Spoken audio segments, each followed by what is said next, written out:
हाय दोस्तों, मेरा नाम है शुभम केसवानी एंड जैसा कि आप जानते हैं मैंने अभी अपने सीए फाइनल नवंबर 20 एग्जाम्स में सिक्योर करा ऑल इंडिया रैंक 8 एंड इस वीडियो में मैं डिस्कस करने वाला हूं वो कौन सी दिक्कतें मुझे फेस हुई अपनी स्टडी लीव्स के दौरान जिन और उनको मैंने कैसे डील किया। बिकॉज बहुत अंडरस्टैंडेबल है कि जब आप इतनी कड़ी मेहनत करते हो, घंटों घंटों पढ़ाई करते हो, रेगुलरली इस चीज़ को मेंटेन करना काफ़ी डिफिकल्ट हो सकता है, काफ़ी टफ हो सकता है एंड इन्हीं चीज़ों को डील करके जब कोई आगे बढ़ता है तो उसी को अच्छे रिजल्ट मिलते हैं, तभी वो अच्छे से एग्जाम में लिख पाता है चीज़ें एंड वो पास हो पाता है। सो मुझे मेरी एक मनोकामना है कि आप भी ये वीडियो देखें, आप भी कुछ सीखें और आप भी अपने सीए एग्जाम्स में पास हो जाएं। सो एक दिक्कत जो मुझे सबसे ज्यादा बड़ी दिक्कत मेरे साथ होती थी वो होता था कि अगर आज मैं अच्छे से पढ़ रहा हूं, अगले दिन जब मैं पढ़ने फिर से बैठता था तो हो सकता है वो प्रोडक्टिविटी नहीं आ पाती थी। उसके क्या रीजन हो सकते थे? कई बार होता था कि मैंने एक सब्जेक्ट अच्छे से खत्म किया, सपोज मैंने लॉ का सब्जेक्ट अच्छे से खत्म किया है, मैं लॉ खत्म करके अब मैं दूसरे सब्जेक्ट पे जा रहा हूं। सो दूसरा सब्जेक्ट कोई भी हो सकता है, एसएफएम हो सकता है, ऑडिट हो सकता है। तो वो जो ट्रांजिशन वाला फेस होता था ना, that I used to feel used to be the most unproductive phase of this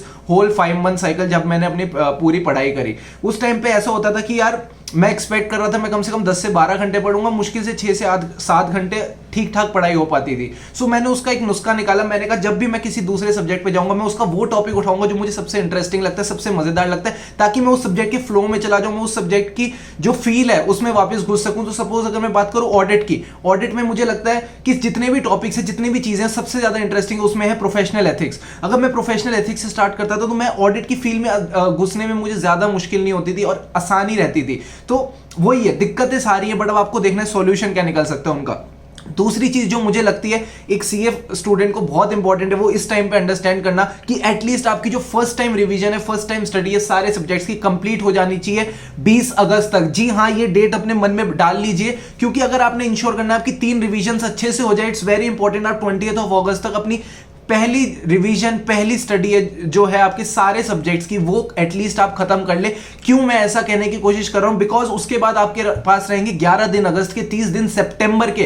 तो वो जो 30 दिन सितंबर के हैं, 11 दिन अगस्त के हैं, इन 41 डेज में अगर आपने जी जान लगा के अच्छे से मेहनत कर ली तो आपकी जो फर्स्ट रिवीजन है, सेकंड रिवीजन, वो आपको थर्ड रिवीजन तक ले जाएगी। And third revision is nothing but जो आप 1.5 डेज में पढ़ने वाले हो वही अब आपने घर पे बैठ के अपना पढ़ना है और देखना है क्या वो आप चीज को अच्छे से पढ़ पा रहे हो कि नहीं। तो थर्ड रिवीजन में आपने वही करना है, 2-2 दिन लगा के अच्छे से पढ़ना है। जो चीज आपने वहां पे 1.5 डेज में पढ़नी है, यहाँ पे आपने 2 दिन में पढ़नी है एंड अच्छे से उसको देखना है। सेकंड रिवीजन में एक चीज और इंपॉर्टेंट है जो आपको करनी चाहिए, जो मैंने की थी एंड मैं चाहूंगा कि आप जरूर करें ताकि आपको एग्जाम में शौक ना लगे। आप अपने घर पे एक मॉक जरूर दे देना, एक मॉक देना बहुत इंपॉर्टेंट है।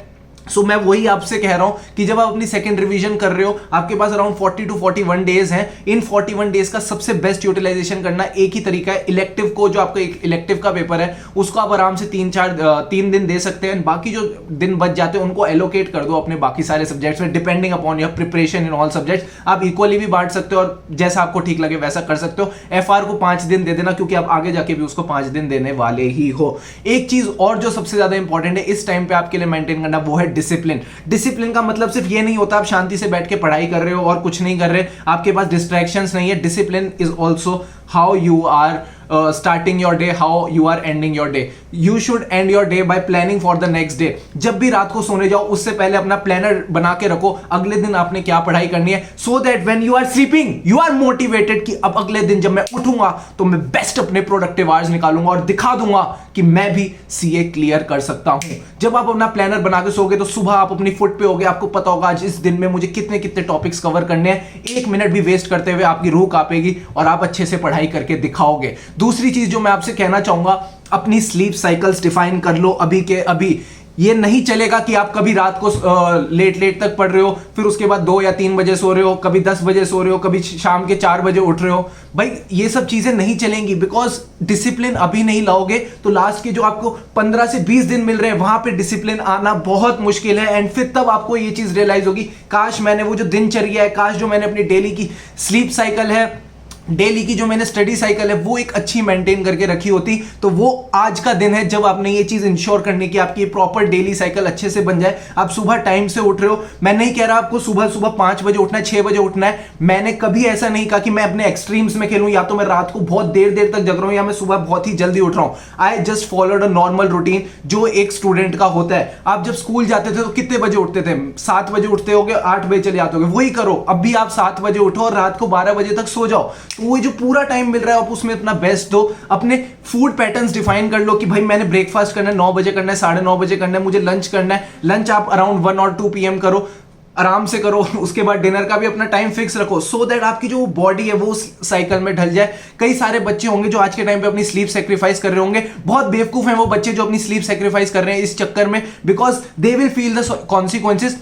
आपने देखा होगा कई सारे बच्चे बोलते हैं हम एग्जाम के ना नियर, जब एग्जाम आ रहे होते हैं वो बीमार हो जाते हैं। क्यों?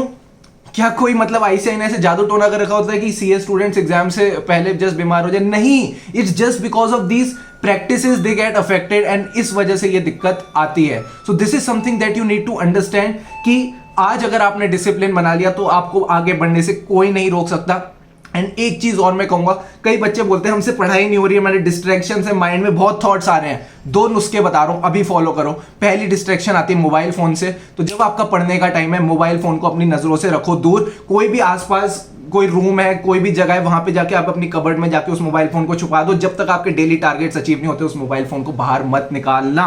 दूसरी चीज जो आपको सबसे ज्यादा डिस्ट्रैक्ट करती है वो होते हैं आपके थॉट्स। जब भी आप कुछ पढ़ रहे हो, कोई भी थॉट है, आपको अपने दोस्त से बात करनी थी, आपको कोई इंपॉर्टेंट काम करना था, उसको एक नोटपैड लो और उस पर वो लिख के रख लो, ताकि आपके मन में ये दिक्कत भी ना रहे कहीं मैं इस थॉट को भूल ना जाऊं। उसको लिख के रख लो, तब देखो फिर आपका माइंड कैसे खाली हो जाता है। एंड एक चीज जो जनरली सीए स्टूडेंट्स को मैंने देखा है बहुत निग्लेक्ट करते हैं, वो है ब्रेक्स। डू मेक श्योर कि आप फ्रीक्वेंट ब्रेक्स लें between your study sessions, after your study sessions, and उन ब्रेक को इफेक्टिवली यूटिलाइज करें। By effective utilisation I mean breaks में अपना फोन मत चलाएं, कुछ ऐसा मत करें जो आपकी एनर्जी ड्रेन करता है, कुछ ऐसा करें जो आपकी एनर्जी वापस लेके आता है। You can do anything, listen to some good music, you can do meditation, कुछ भी आप करो, but just calm your mind during the breaks. And it's very important to take breaks. Evening में कम से कम 15-20 मिनट बाहर जाके टहल लिया करो मास्क वास्क लगा के, so that you are able to get your energy back. अभी इसी वीडियो के बाद जल्दी से अपने जो भी टारगेट्स बचे उनको कंप्लीट करो एंड दिखा दो that you are serious about your studies and you will clear your CA exams this time. Thanks a lot for watching the video. Stay subscribed to the channel. Do like the video and share with your friends. And let's spread learning because learning is very important. Thank you for watching. Bye bye.